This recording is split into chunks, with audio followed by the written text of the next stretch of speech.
Hello सबैजनालाई, सबै सन्चो हुनुहुन्छ होला है। आज फेरि सोल्डरको एक्सर्साइज लिएर आएको छु। म चाहिँ मेरो एक दुईवटा केही कारणवशले गर्दा मैले एक्सर्साइजको भिडियो हाल्न पाएको थिइनँ। अनि एक्सर्साइज पनि 4-5 दिन छुट्टिएको थियो मेरो आफ्नै पर्सनल कामले गर्दा। सो आज दिन फेरि सुरु गरिरहेको छु एक्सर्साइज है। अनि आज चाहिँ मेरो सोल्डर फर्स्ट डे चाहिँ हिजो गर्नु पाएन, त्यही भएर आज दिन मैले फर्स्ट चाहिँ सोल्डर टार्गेट गर्छु विकली 2 दिन भनेर। मेरो सोल्डर अलिक विक छ, सो त्यही भएर विक त धेरैवटा बढ्छ। पहिला यो 1-2 महिना चाहिँ पहिला सोल्डरलाई टार्गेट गरेर फेरि त्यहाँबाट ब्याक पनि विक छ, मेरो ब्याकलाई पनि हेर्ने छु भनेर चाहिँ आज चाहिँ सोल्डर फर्स्ट गरिदिएको छु है।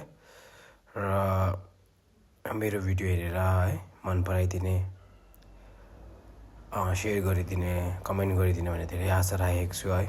र कुनै पनि एक्सर्साइजको भिडियोहरू तपाईँलाई जानकारी चाहियो भने मलाई सोध्न सक्नुहुन्छ है, कमेन्ट गर्न सक्नुहुन्छ।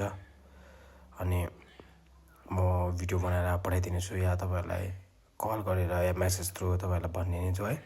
र यति भन्दै यो भिडियोलाई यहाँ अन्त गर्न चाहन्छु। Stay safe, stay healthy, bye bye, take care.